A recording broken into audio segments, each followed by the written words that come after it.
Please एक एक reaction मुझे सब मेहमानों से लेने दीजिए, उसके बाद मैं दोबारा आपके पास आऊंगी। प्लीज बाकी गेस्ट वेट कर रहे हैं। प्लीज सर, प्लीज आइए। आशुतोष जी एक सेंटेंस बोलना था। ऐसा है कि भारतीय जनता पार्टी और भारतीय जनता पार्टी की जो सरकार इस समय चल रही है इस देश में, भारत सरकार में, वो दबाव में आ गई। और दबाव में आने के बाद उसमें इस तरीके के शिगुफा छोड़ा है।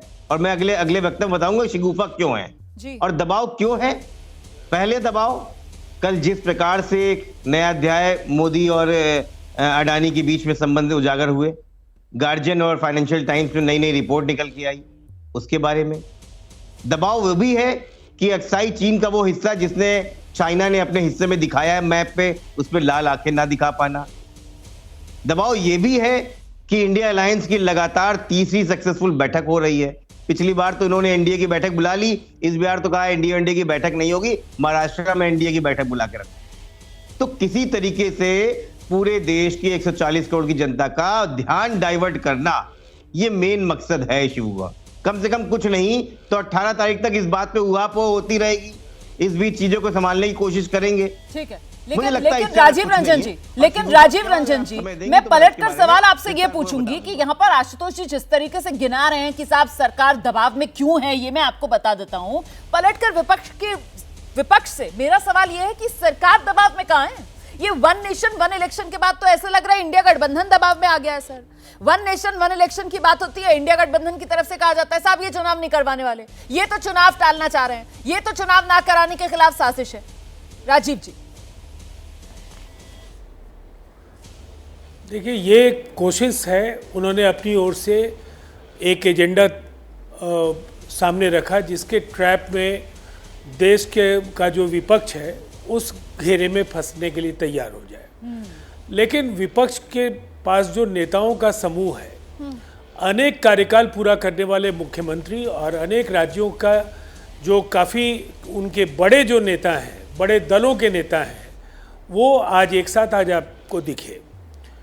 और ये जो वन नेशन वन इलेक्शन का सवाल है, अभी आशुतोष जी ने बिल्कुल सही कहा, भारतीय जनता पार्टी और उनके मित्र बड़े दबाव में हैं। जो दो बड़े वैश्विक आर्थिक समाचार पत्रों ने अडानी और मोदी के रिश्ते को लेकर के जो बातें छापी हैं और लद्दाख में राहुल गांधी का प्रवास, उसके बाद इंडिया के गठबंधन की बढ़ती हुई ताकत, देश में अलग अलग हिस्सों में जो सर्वे के जो रुझान हैं, उसमें जब अभी तक ये तीसरी बैठक के पहले 41-43, 42-43, उसके बाद मार्जिन ऑफ एरर, तमाम चीज़ों से ऐसा दिखता है कि इंडिया की ताकत बहुत ज़्यादा समाचार माध्यमों के प्रबंधन के बाद भी अब वो रोक पाने की स्थिति में नहीं देख पा रहे हैं।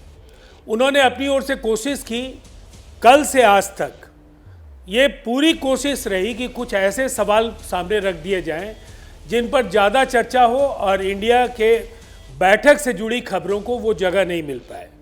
काफ़ी हद तक वो समाचार माध्यमों में तो कामयाब रहे, इसलिए कि जिस कोशिश के लिए उन्हें दूसरे कार्यकाल में भी 5 वर्ष मिले, जब उनके संसद के कार्यकाल का लगभग आखिरी 6 महीना बच रहा है। राजीव जी आप जो बात कह रहे हैं, उस समय ऐसी चर्चा को, ठीक है, आप जो बात कह रहे हैं, ठीक है, आप टाइमिंग पर भी सवाल उठा रहे हैं, लेकिन उससे पहले जो बात आप कह रहे हैं, पत्रकारिता कोई इमोशन नहीं है, ना अपना कोई ज्ञान देना है और ना कोई विचार थोपना है।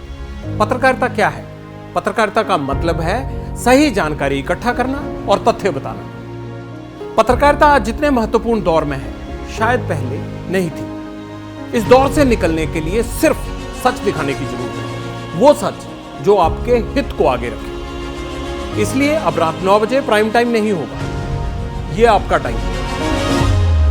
जगविंदर पटियाल के साथ देखिए पब्लिक इंटरेस्ट, सोमवार से शुक्रवार रात 9 बजे सिर्फ एबीपी न्यूज पर।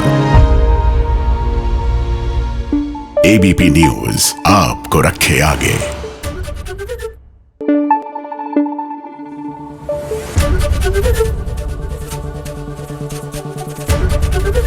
एबीपी न्यूज आपको रखे आगे।